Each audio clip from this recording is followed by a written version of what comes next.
Quentin Johnston continues to put together good games and good plays. I mean, he is making plays that we just haven't seen in his career.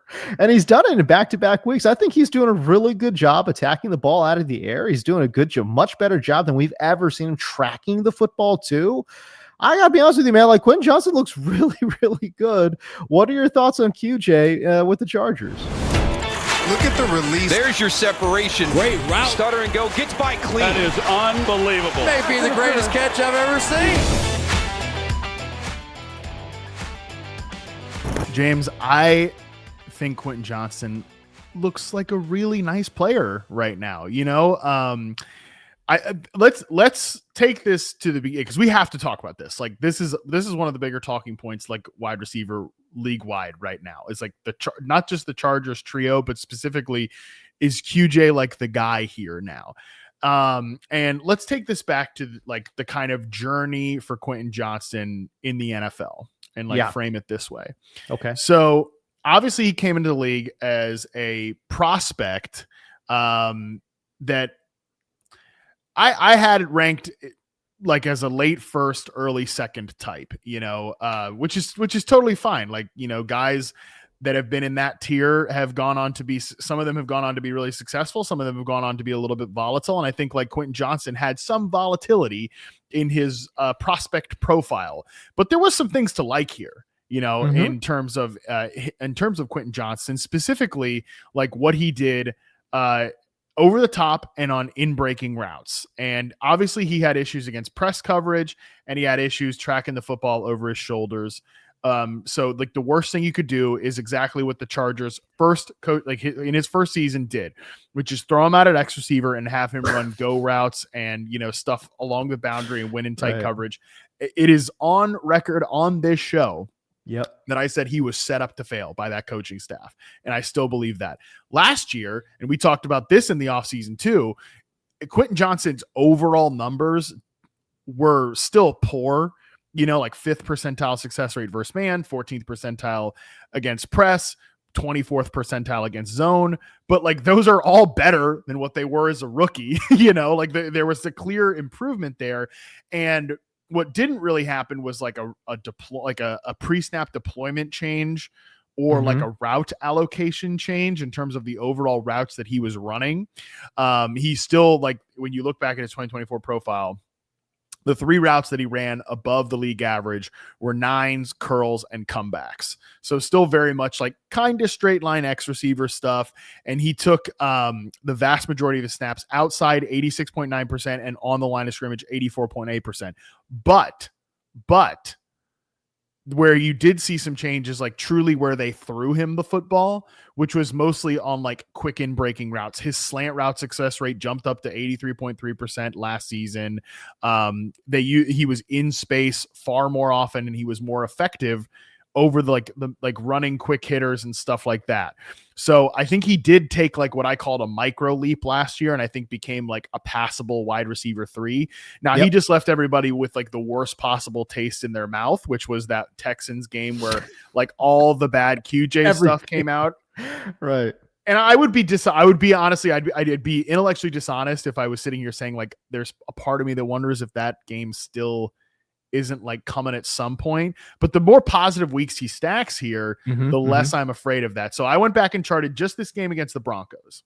Okay. And I think there's a couple of different like deployment things that we should talk about here, where the rate of snaps outside and on the line of scrimmage, I mentioned both of those were like pushing 86%. Yeah. They're now both down under 80%.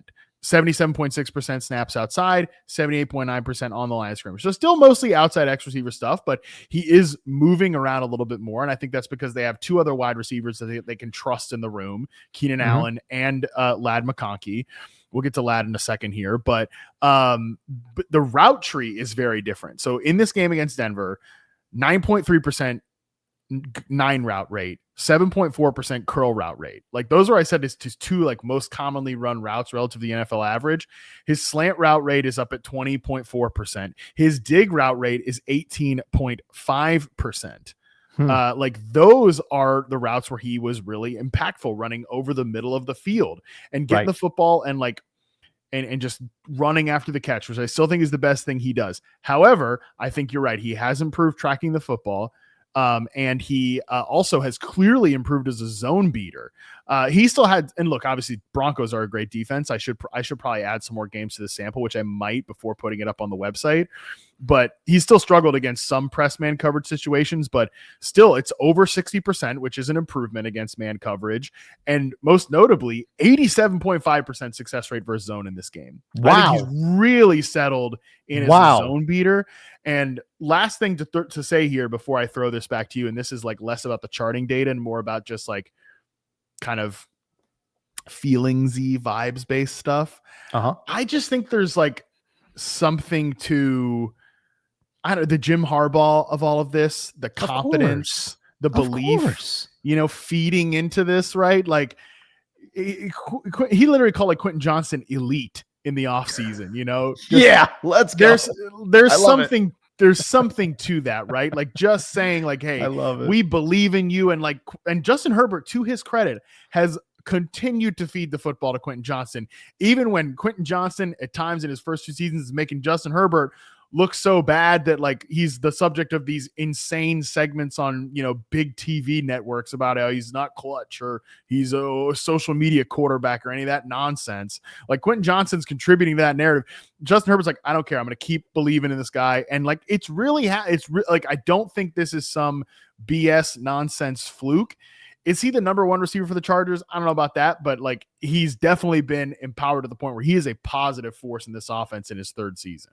I don't know. To me, this the wide receiver room feels a lot like Detroit's, where I think Quentin Johnston feels much more like Jameson Williams. If you can get some over the top plays and some big plays after the catch and stuff like that, you feel pretty good about that. But I think the bread and butter, the meat and potatoes of the offense is still Ladd McConkey.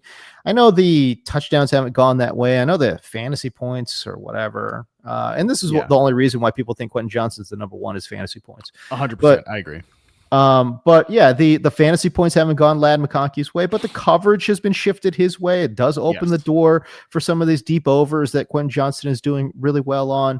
The coverage is shifted to Ladd McConkey, which is why Keenan Allen is seeing one-on-one opportunities both inside and outside. So I still think from a real life perspective, it's very much Ladd McConkey. Quentin Johnston is really chipping in though. These big plays make a big difference. And yeah, he's extremely important to this offense. I'll tell you what, I will tell you this.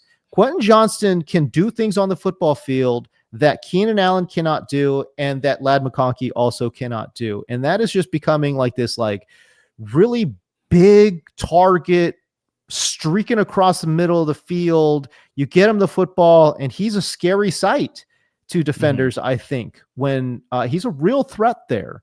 And at some point, I promise you, that is going to loosen the coverage up for Ladd McConkey as well.